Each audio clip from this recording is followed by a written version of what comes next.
guys, okay, so listen, this is, get the, there you go. Gotta keep the phone up, Gary. There we go. Okay, so real quick, these are friends in my real life, and they told me I could tell y'all they're very wealthy. They make more than six figures. Y'all always ask about six figures, man. They make more than six figures. And I wanted to bring them on because how long have y'all been married for? 37 years they've been married. And Gary, and I want to talk to your wife, Patricia. And I wanted to bring them on because they truly represent Black excellence. Like, and I already asked them in advance, can I tell people that you guys are rich? But I wanted them to share some of the things that when they got married, because they didn't start off wealthy. And Patricia, well, Gary, before you became this millionaire man, what were you doing when your wife married you? Wait 7 seconds. So tell me to wait 7 seconds. I was a Gary? EMT in Los Angeles, emergency medical technician, which is a low-paid paramedic. I was making $3.85 an hour.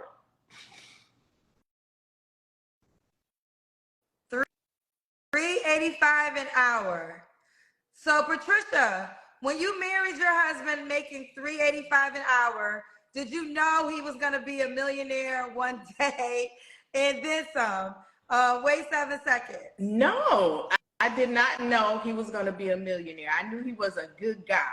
I knew he was a fun guy. We were in the same homeroom together. So that didn't peak out that he was going to be successful. Was he driven? Yes, he was driven because at the time, well, I met him in homeroom. So he wasn't working then, but after high school, he was an EMT. He also had a part-time job and he DJ'd on the weekend. So he was busy doing something. So he had a dream and he wanted to do something in the entertainment field. And that's all that I saw. I worked for the city of LA. And when we got married, I was the breadwinner. I made more than he did. Woo! And this is why I want to bring you on, because I feel like with me hosting a single show, there's so many people who really want the life that y'all have. I mean, like I said, like, you know, and I'm going to let them tell them what y'all do if anybody's interested.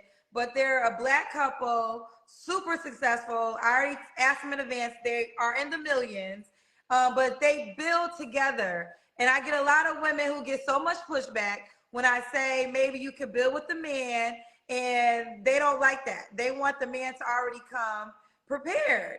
So is there any dating advice as a Black couple, 37 years of marriage, beautiful children, and in the millions, and they came up together? Is there any advice that you guys can give my audience that desires to end up like y'all one day? Well, I would say from the male's perspective is look for someone who is a ride or die, okay? And you can feel that energy and frequency early on. It's not based on money. It's not even based on looks, actually. You know, it's really based on somebody who's for you. They're not for your money. They're not for your title. They're not for your position. They're for you. And so I'll tell you the story. When me and Pat was in high school, Pat was dating another gentleman, and I was kind of in between kind of thing, you know, in high school. And Pat was in my homeroom, and when Pat would walk to the homeroom, I would say to myself, if I was ever going to marry someone, it would be someone like Pat. Not Pat, but someone like her, because she had such a humble spirit about her, right? Her name was not on the bathroom wall in the locker room, you know? And so she just happened to have this humble spirit about her. And I didn't know years later we were going to start dating a year later, and then we're going to get married. So I think find somebody who's for you as a person, you know. And I also tell you this, before I even married Pat, I played in my head, what's the worst thing can happen before I get married to her, and can I live with it? And that worst thing was we get married, we walk down the aisle, and that same day we're in a car accident and she's paralyzed. And I got to take care of her for the rest of her life. Is this the woman I would marry? And the answer was yes. I love that. Now, Pat, I got to hear from you because you're a whole wife. And I always try to get wives on the show because for the greater good, I really have a greater good for my female audience in particular, because like I said, I really want to brag about y'all for real, like Maybachs, like it's for real, like they rich for real. Y'all talking about six figures, honey, they passed that. And I think that what you have with your husband is what a lot of women on my show want. And can you share what they should be looking for, and maybe what are single women doing wrong to end up in a marriage like yourself, to not get a marriage like yourself? Well, I don't know if I have great advice for the women, but when we got together, we were just kids. We grew up, so it's different now in the dating world. It's totally different from 37 years ago. But I think if you practice on building yourself up and not really judge the man, because he wasn't, in high school, he was a football player, a popular, not even a real popular guy, but a popular guy. Everybody liked him. He was popular. He wasn't the star of the football team. Let's just say that. He wasn't. And so I think just find those things that are, I don't want to say simple, but I fell in love with his character. I fell in love with how he treated me. And we would go out, and he would expose me on that income. On that income he talked about. He would expose me to Beverly Hills. It was Sizzlers in the Beverly Hills, but it was still, taking me out of the hood and taking me over there just so I could see different. It's the same food, just in a different zip code. Yeah, I'm gonna say this, okay? Check this out, okay? I knew when I was making $385 an hour dating her, and she was making more work for the city, so she had benefits, Kaiser, the whole deal at 17. She got a city job or something like that. 19, right? So now here we are dating. I think I'm 19 and she's 20. I'm 20, she's 19. Watch this now, okay?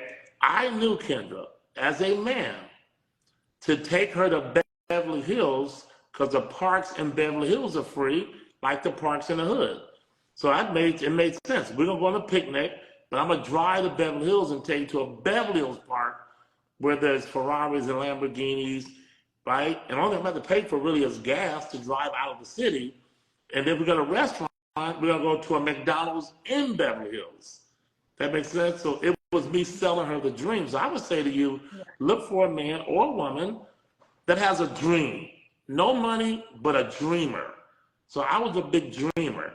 Now today I live in Beverly Hills, okay? But I was living in Beverly Hills before I lived in Beverly Hills. Mm-hmm. Would you agree to that? Yeah, he didn't have the evidence of what he has today, but it was in his heart somewhere. And I am on the complete opposite spectrum of him. So I'm not, even though we went to Beverly Hills, it was a new experience, but I'm not, and as you get to know us, Kendra, I'm not that flashy girl. I'm not that Lamborghini girl, but that's my husband's taste. But I'm that guy. He's that guy. So he was telling me the dream as well as himself, and I was just there to be exposed to a different lifestyle. So it was learning for both of us, and it was fun. It was fun. So as a woman today, I think you need to, I don't want to ever say lower your expectations, but know what you want in a man. He may be dressed in a mechanic suit, but he owned a shop. He owned a shop, and he has dreams of having franchises everywhere, all over the state. There's nothing wrong with building with that man. So I don't know. I didn't grow up looking for a six-figure man. I didn't grow up. So we came up in a different time, but that wasn't my perspective. What was important to you? And he always made me laugh. So I love that. He was a funny guy. He come from a good family, and he treated me well. I remember just going to work, catching a bus. And when we reconnected, he saw me on the bus stop in his paramedic van, and he gave me a ride. And every day after that, he came to pick me up. And I would tell him, I got my bus pass. You don't need to come pick me up. I want to come pick you up. And he picked me up every day. I love it. Um, so Gary, real quick, if you guys are tuning in, this is a married couple that I invited to come on my show. I'm lucky enough to know them in real life. And I told Gary, I was like, do you mind if I tell people they're millionaires? They are very successful. I do want you to tell people what you do because people are curious, how did you make all this money? But first, you and I had a conversation and I wanted you to share it. You said people today, women today, sometimes date from the waist down and not the neck up. Most people date from the waist down and not the neck up means mindset, right? So I would say to you in 2023, even more so because we have more intelligent people today because of technology, right? That today you have to date from the neck up, which is the mindset, right? Because if you date the mindset, everything else comes. The manifestation of money, cars, home, power, position, whatever you're looking for, you can really date a mindset. You can kind of tell if this guy made it or if she made it, it's going to be good. If they make it, it's going to be all bad. Get it? It makes sense? So, because money makes good people better and bad people worse. So you got to date the mind first and see what the person's thinking, how they act.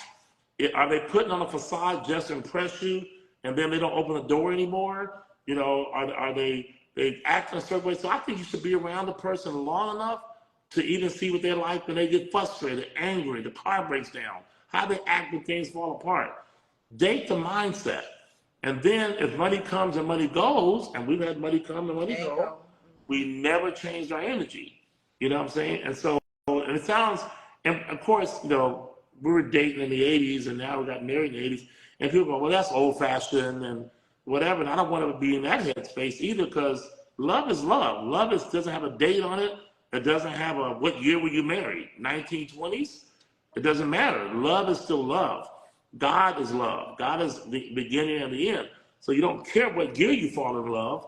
It's just a matter of a person, you know, is what I want you to date, the mentality and not the body, if that makes sense. Yes. All right, so Gary, real quick, we're gonna go, but before we go, do you want to tell the people how you became I stumbled so rich? into Primerica. I wasn't looking for Primerica. I was a DJ and I was a paramedic and I was gonna be a paramedic forever. You know, of course, make more money, but I was gonna do it with the fire department. At least what I thought. And worst case scenario, I was DJing. I get into the music business. But I stumbled into an insurance financial services firm. There was Primerica. And that I made 31,000 my first year, 78 the second, 123,000 my third, 180,000 my fourth, $250,000 my fifth, and I haven't made less than that since. Now I'm making what I was making a year. I'm now making $250,000 a month, and it's all passive. So I don't work for money anymore. We're getting a $250,000 a month income, and if I'm dead, it's still gonna come. You know. He makes a Yeah. $250,000 a month. Y'all want a six-figure man the year. He make more. He making six-figure a month. I'm trying to tell y'all. So Gary, first of all, I appreciate y'all so much because here's the deal. I really wanted to bring you guys on because y'all represent Black excellence. And I feel like you're the epitome what a lot of people who watch my show desire. And sometimes they say, well, Kendra, you single. We don't want to hear advice from you. And that's fine. I have a greater good. And you guys represent what people desire. So I appreciate your time. You know, you're talking, we're going to do something with Gary on how he can teach you how to kind of make the kind of money that he has. But they're going to probably follow you on Instagram too, Gary, to figure out how they can be a part of this 250K That's fine. a Not a month. problem. Connect with me. No matter where you live in North America, we can definitely, you know, introduce you to the industry.